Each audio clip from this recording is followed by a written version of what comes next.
Hi, welcome back to the channel. I'm E.D. Lewis, and this is Nocturnal Reviews. So today I'm reviewing one of my top reads from 2025, one that I'd yet to review, and that is Whisper Down the Lane by Clay McLeod Chapman. This one I listened to on Audible for free, since I currently have a Audible subscription.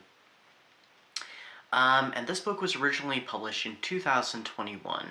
This book was heavily inspired off of the Satanic Panic and the, let me double check what the name of the case was that also inspired this. It's the McMartin preschool trials that happened during the 1980s. I had to look into that a little bit, and it's a very sad affair and also very unsettling, which is very much what this book is. So this book tells the story of Richard. He's living a pretty good life. He's recently been married to the girl of his dreams.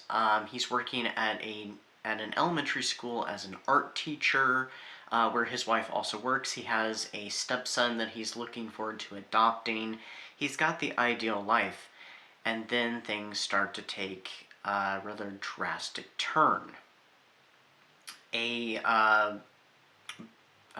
class bunny rabbit is found disemboweled, and a birthday card is left behind for a mysterious boy named Sean.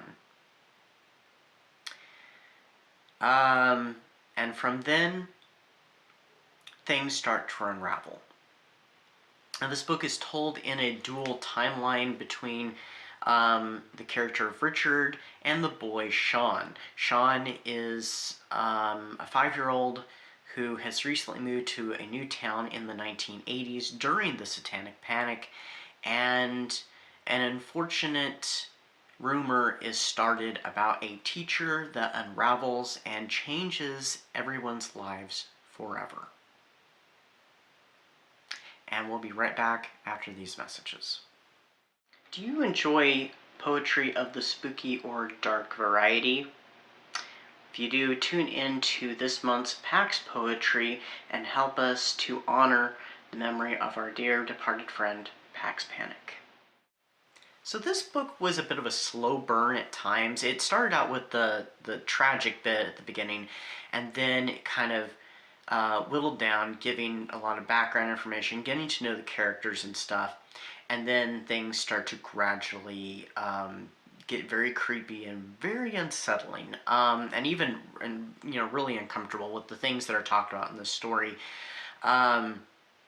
Like I said, I had to look into the McMartin trials, and you can definitely see the inspiration.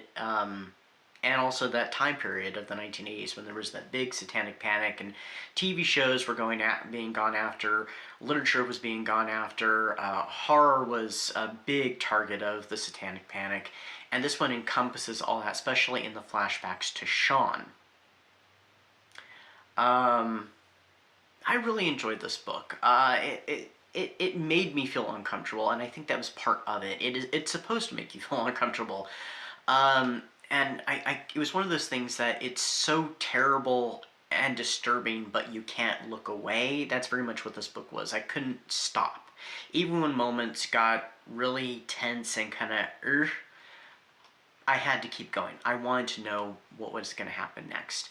I had an idea of where it was going. I had a couple different ideas.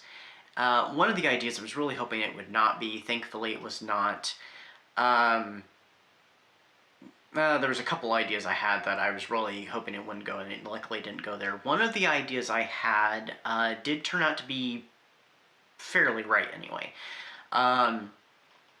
It all comes to a head at the end where things have just...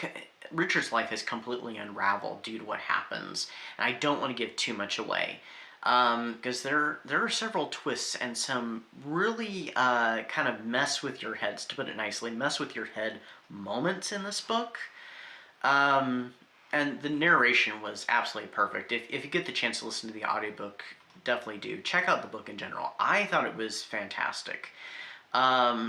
I'd be curious about more Clay McLeod Chapman books. I'm not sure what else he's written, but it's made me kind of curious. So, what did I rate this book? We're going to change the rating up this for this season of the channel, and so we're going to replace the jack-o'-lanterns with skulls. So I gave this one 5 skulls, or stars.